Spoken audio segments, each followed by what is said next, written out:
All right. Hello again, adventurers, and welcome to another exciting episode of Essential Essence20.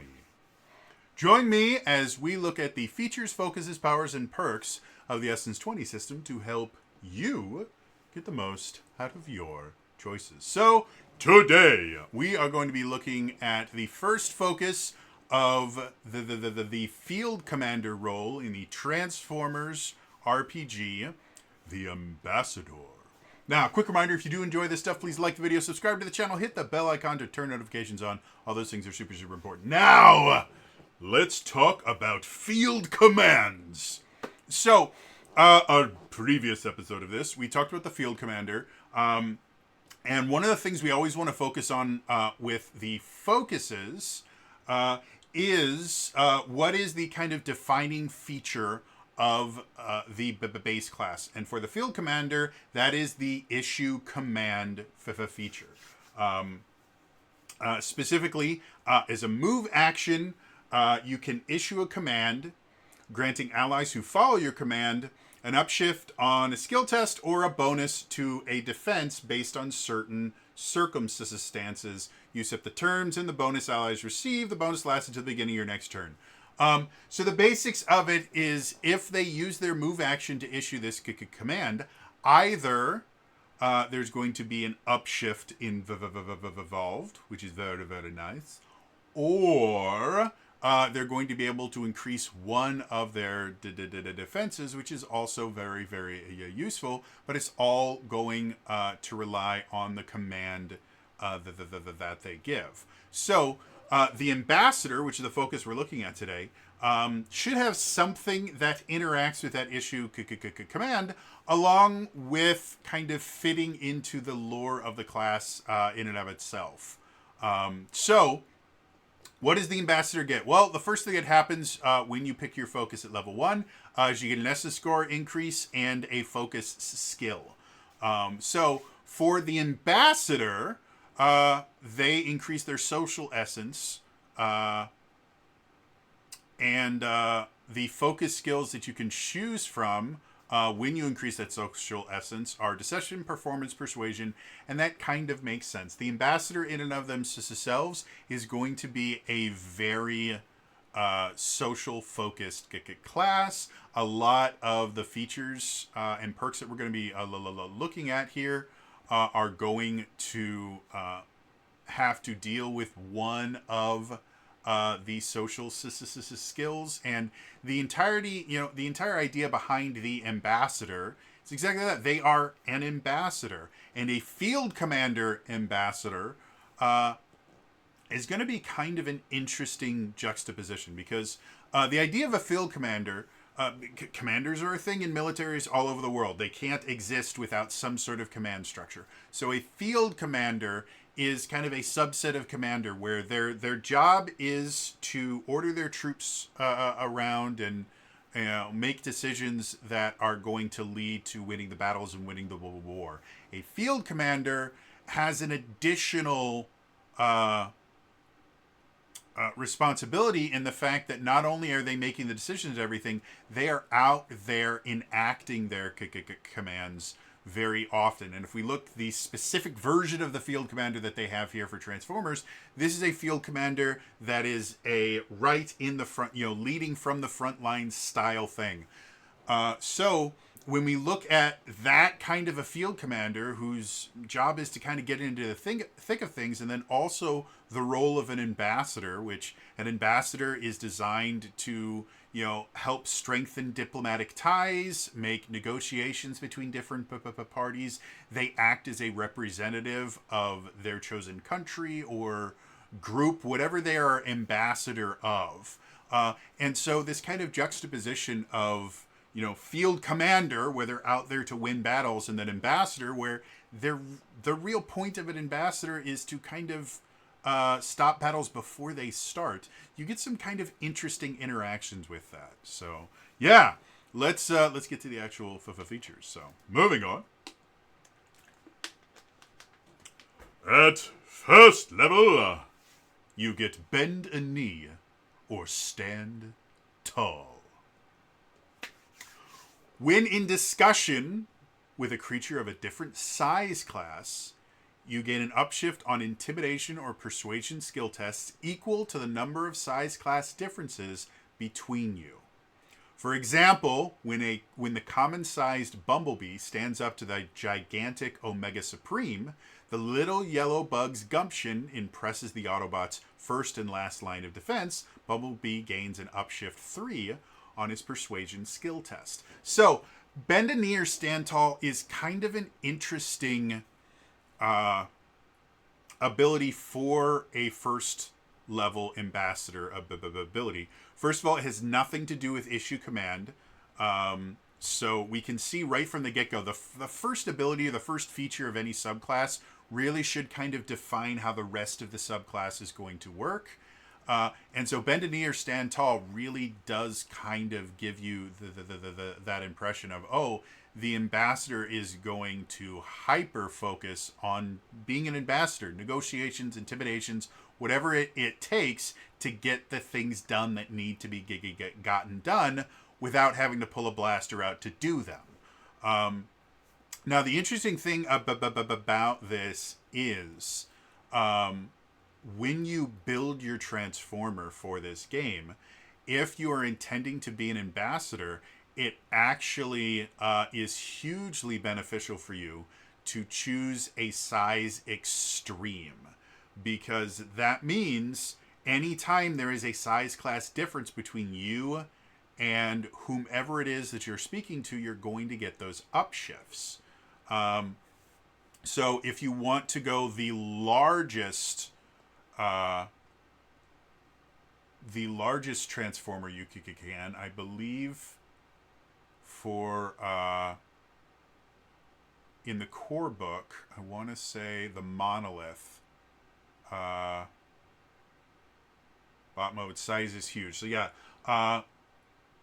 the Monolith is going to be the largest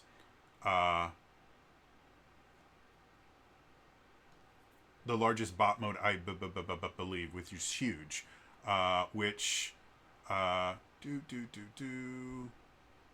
I have to look for size differences as Kermit the Frog.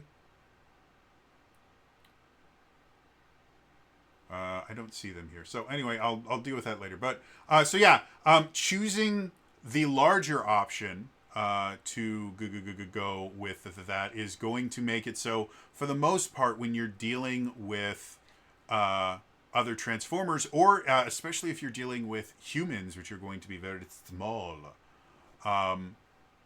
you're going to have a pretty decent benefit. At the exact opposite end, if you go for something like in the Techno-Organic Secrets book, I believe they actually have an origin that places you just barely about the same time as so this is influences. I'm just looking through this very, very quickly. Transmetal, Techno Origins. So common Behemoth, Flora, Carapest, Flyer, Insecticon, many armed. I thought there was one that was like in pretend or in disguise. There we go. Pretender.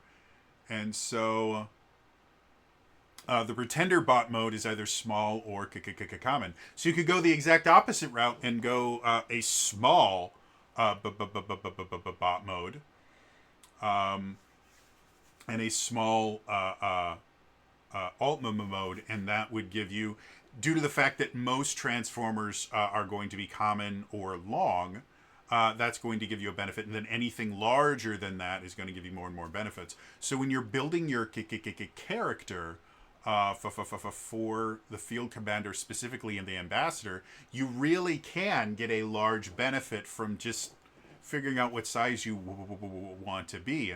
On the other hand, if the Ambassador is kind of the last decision that you make, and you're going to be, I'm going to be a common Transformer.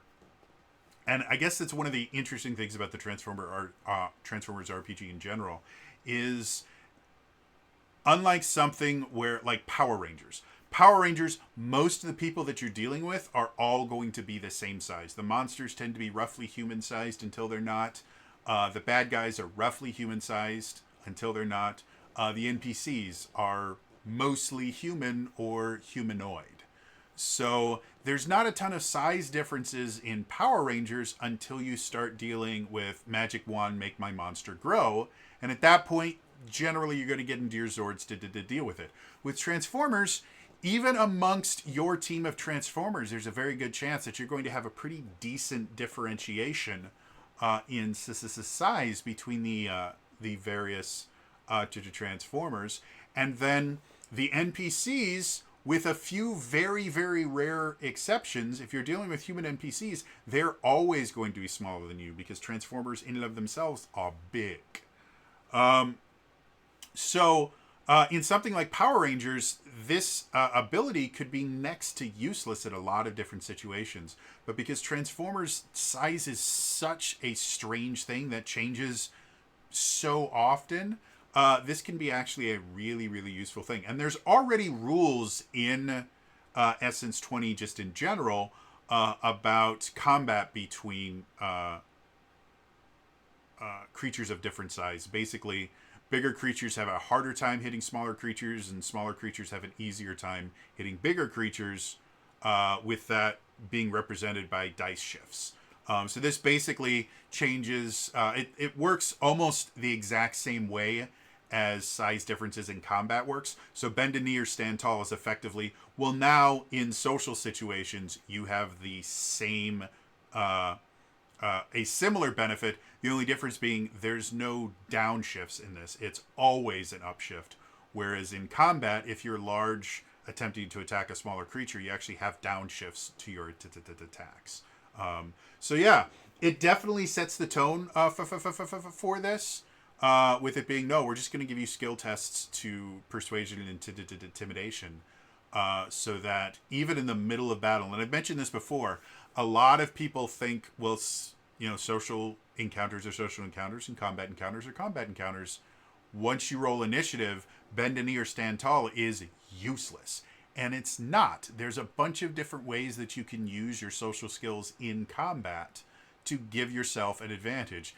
They can be intimidating an enemy into intimidating an enemy to stand down or move away. You could also use intimidation to get them to focus on you. If you want to go that route, you can persuade. Maybe you can see an enemy that's not quite vibing with the rest of his team, and you can kind of persuade him to turncoat on them, or at least persuade them to not actively antagonize that. And anytime you're in a situation where it's more than just two sides, like maybe you have the Autobots and the Decepticons are going at it, but then the human military comes in and is mad at both groups because they're giant robots that tend to destroy things. And so now you have this kind of three-way battle, and a really good, especially for bend a knee or stand tall, being able to go over to these humans, which are at least one, if not two or three size classes smaller than you,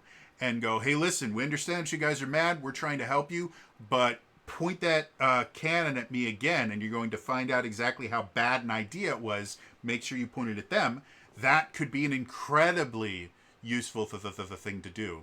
So as long as you have a GM that's creating interesting combat encounters, there are so many different ways to use this in combat, and definitely tons of ways to use it outside of combat to do some pretty amazing fun things. So yeah, moving on.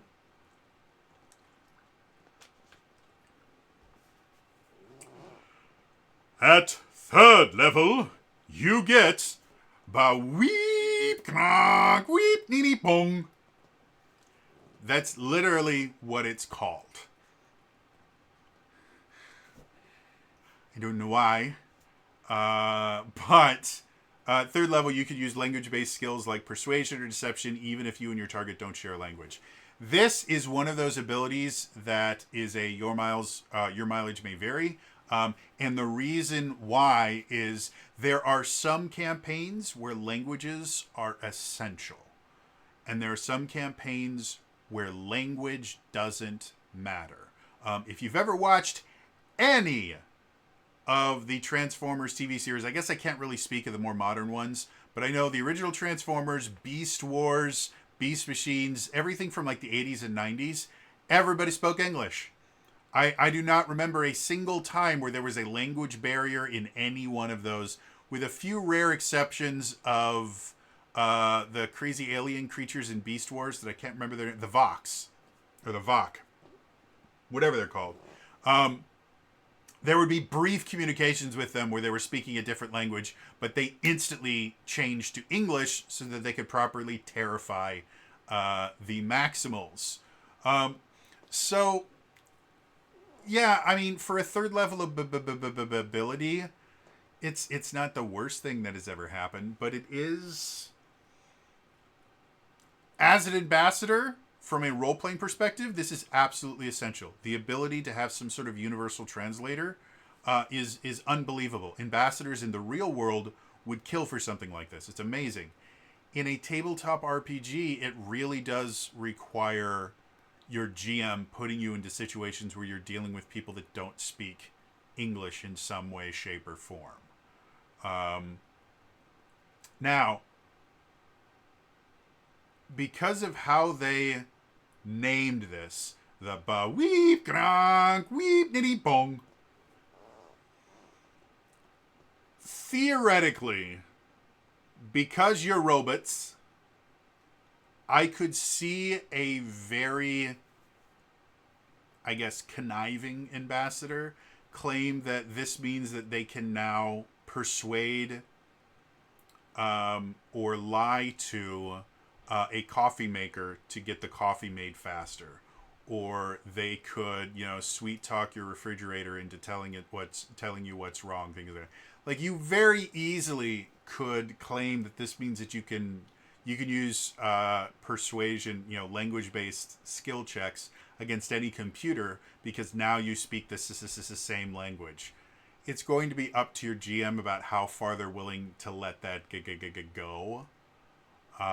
Because again, just because you can translate, English into JavaScript or something, doesn't mean that, the website that you're on is going to be able to understand you just speaking JavaScript at it. You still need a compiler and all those things for that to work. But I could definitely see, especially if you're starting to deal with like smart machines in general, or AIs and things like that, which is a thing. I mean, one of the upgrades you can get for your weapons is computerized, which basically means you can use technology checks instead of the regular attack skills to be able to make your attack checks with it. So, again, it's going to be, this is a heavily your mileage may vary, and it's, and because of that, it's one thing that I would love to see this be an ability you get in addition to something else. But as of right now, third level for the field commander, if you choose the ambassador, just feels kind of underpowered, unless again you're playing a heavy language based campaign. So yeah, moving on.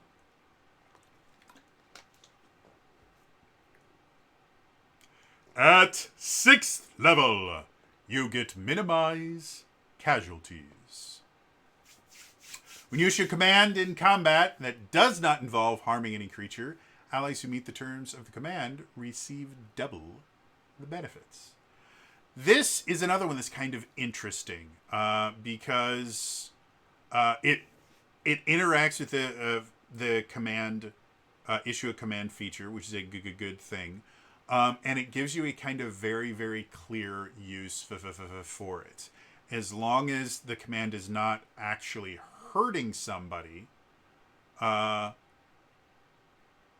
you can get double the benefit. Now, remember, the only benefits you can get from the issue command are either an upshift or a static bonus to a defense. So this being able to double that is very useful, but it means that you really have to understand the command that you're issuing to figure out a good way to use it. because a lot of the times when a field commander is using issue a command in combat, they're going to be issuing commands like some of the example commands are fire. Allies who attack with ranged weapons get an upshift on their skill test. Like, that's a really, really effective command to use in combat, and that does not help here at all. But you can do the things like take cover, dive behind something. That would be something that would be able to help with that. If there are non-combatants in there, issuing commands to help them would be another thing that would benefit from that, as long as the help that the Transformers are offering is not actively harming another creature. So there are a decent number of things that you can do with that. Again, probably the most useful is just figuring out your best defensive commands. Things like take cover or don't listen to them would allow you to maybe increase your smarts or social defense that I can't think about right now because I can't remember what it means. Proper nouns are hard, folks. So there's a lot that you could do with it, but again, it is a kind of limiting thing, because not only does this not allow you to use it in an offensive manner, but this is strictly in combat, which I believe technically the issue command does not specifically state that it has to be done in combat. It just says as a move action. And since most of the time, if you are breaking things down into actions, you're in some sort of initiative. And the vast majority of times, if you roll initiative, it's because you're in combat. But issue command is not exclusively limited to combat, whereas minimize casualties is specifically when you issue a command in combat. So you can't minimize command before combat starts, or minimize casualties before combat starts. You can't minimize casualties after combat is over, and you can't use it any other time when you're not directly involved in combat. So another ability that not quite, your mileage may vary as the language one, it's still going to be a little bit more limited unless you are building your field commander to be a very defensive, supportive field commander. And then a lot of the commands that you're giving off probably are going to be survival or defensive based. So, yeah. Moving on. At 10th level, you get the right. All right, I gotta do this the right voice. The right of all sentient beings. Autobots, roll out. If the safety of a non-combatant is threatened during a combat, you get an edge on skill tests to protect them until they're out of harm's way. If they are defeated during the combat, you gain an edge on a skill test for the rest of combat. So this one is very, very easy to become very dark very quickly. The right of all sentient beings, basically this is a very defensive thing. But again, your mileage is going to vary. This is only useful if there are non-combatants involved in combat. And, if you look at something like, if you're running a Beast Wars campaign, a lot of times there's not a ton of quote-unquote non-combatants. Really, the only time we see that in Beast War, a lot of Tigatron's subplots involve him trying to protect nature and things like that. And there have been a few instances where, like, tigers or things like that have been threatened by what the Decepticons were doing. So in something like that, the right of all sentient beings works well. But if you are, especially if you're doing something like a Cybertron campaign, if we're using the new Transformers 1 book, I assume, again, I haven't seen the book yet, there's a good chance that there's not going to be a ton of non-combatants. And to be blunt, if the Autobots or Maximals or whatever group you belong to is doing their job correctly, by the time combat breaks out, they should already have tried to get as many non-combatants out as physically possible. So again, this is going to require the GM creating situations where non-combatants are in danger. Which again, from the mindset of the bad guys, one of the things, like to go back to Power Rangers, one of the things that Rita did all the time, and I think every other villain in Power Rangers history has done, is they will intentionally plan attacks in places where there are innocents that the Rangers have to protect, because it makes the Rangers' job that much harder. They're effectively cheating. And the idea that Decepticons or Predacons are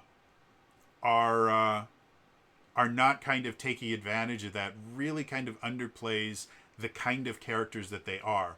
They're going to do whatever it takes to give them a leg up.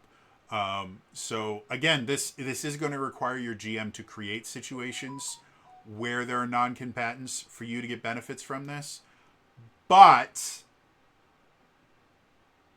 that's not outside the realm of reason, and should be something that you have to deal with on a fairly regular basis in a Transformers-style campaign. The other thing that can make this get dark really quickly is if a non-combatant is defeated, you get an edge on all skill tests for the rest of combat. So the intention behind this is basically to be, no, we're giving you a mechanical incentive to protect non-combatants, because as an ambassador, that would kind of be your thing.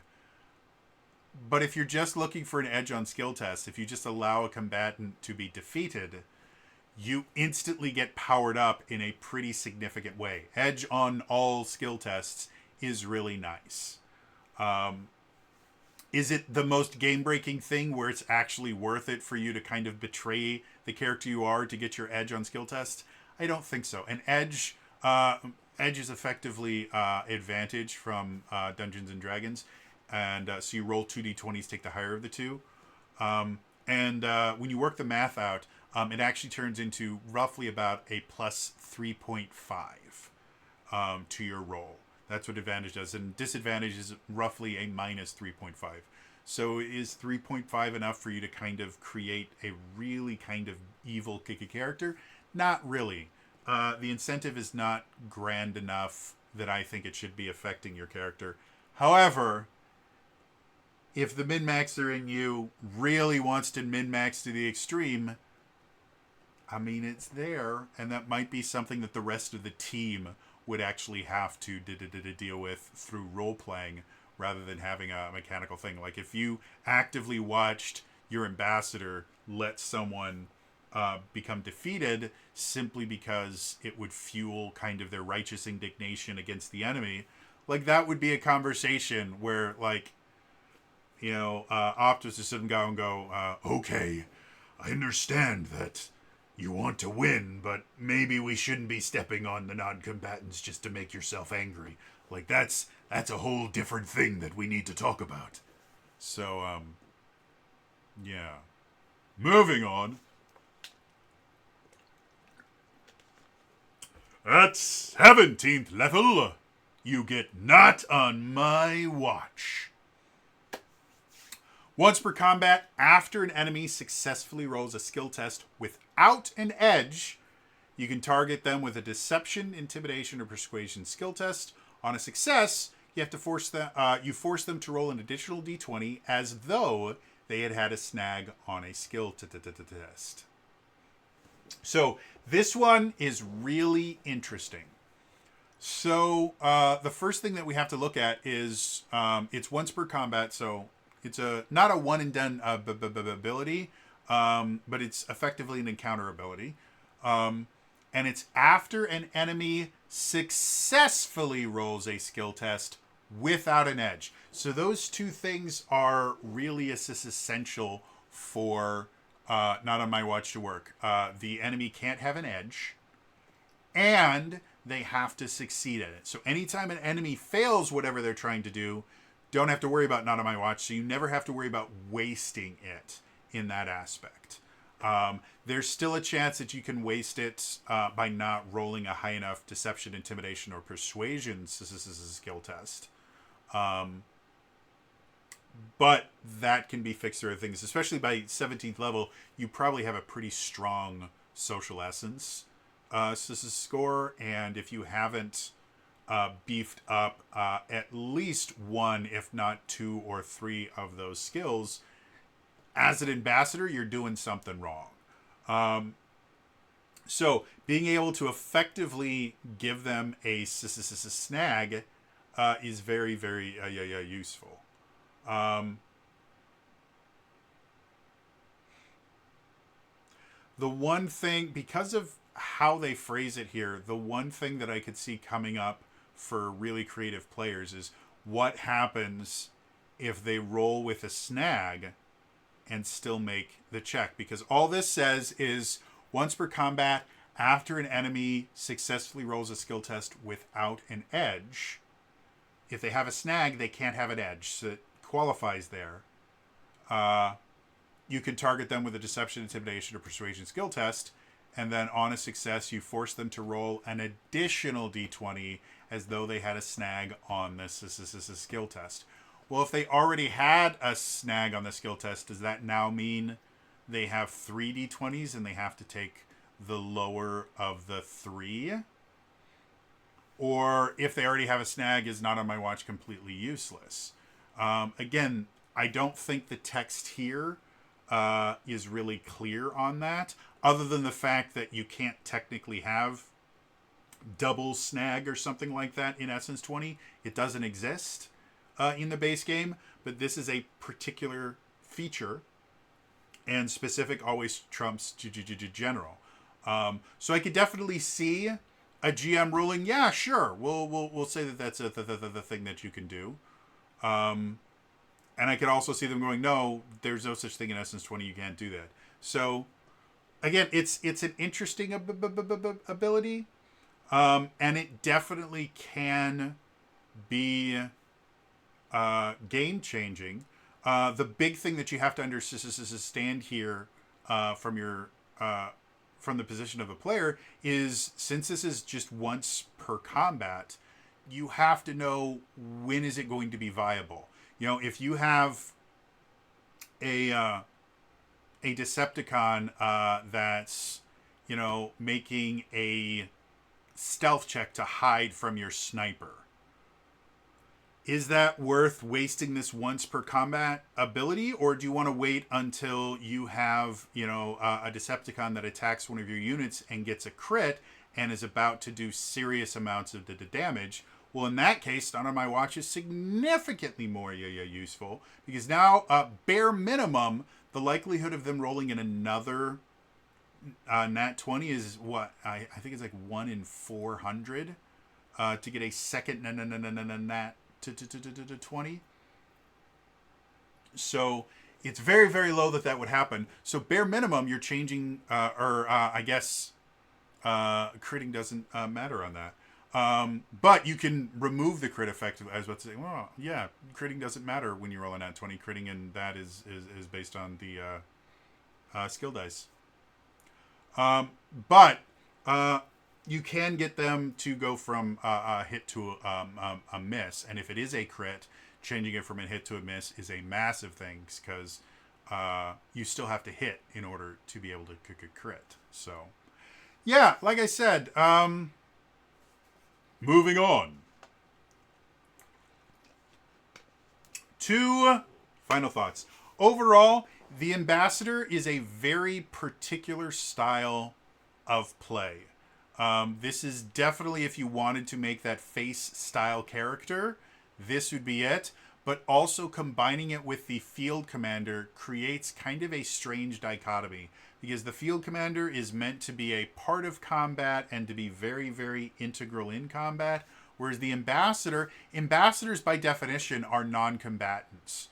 Like in any civilized warfare, which I realize is an oxymoron, but hear me out. Uh, in any combat that obeys like the Geneva Convention, ambassadors and other people like that are considered non-combatants, and you're not allowed to specifically target them. It's considered a war crime. So having a field commander who is by definition a combatant and then also making them an ambassador who is a non-combatant creates kind of a weird juxtaposition. Um, I think they deal with it as well as they can in here, where a lot of the ambassadors' features give you the ability to de-escalate combat and things like that. So you can still be a field commander, but your kind of purpose is combat is a last resort. By the time you're rolling initiative specifically for combat, something has gone wrong with you as an ambassador. That also means if you're playing with a little more kind of combat craving group, choosing the ambassador might cause some tensions because your goal as an ambassador is to avoid combat at all cost, and their goal might be no, I'm this is a war. I'm here to be in combat, and this is a tabletop RPG with a combat system. I like having combat. It's fun. I like being a giant robot that explodes things, not a giant robot that talks. You know, giant robots that talk, still cool, but I also want to blow stuff up. So it's an interesting focus, to say the least, and with the right player, you can have a lot of fun with it. But I think there's a few too many features in here that your mileage is going to vary based on rulings by the GM and basically what situations the GM puts you in, as opposed to other focuses where you can create the situations where it's going to be useful for you. So anyway, that's going to be all for me today. As always, again, please remember to like the video, subscribe to the channel, hit the bell icon to turn notifications on. All those things are super, super important. In the comments down below, what are your opinions on the Field Commander Ambassador? Do you like the juxtaposition of non-combatant that rushes headlong into combat situations?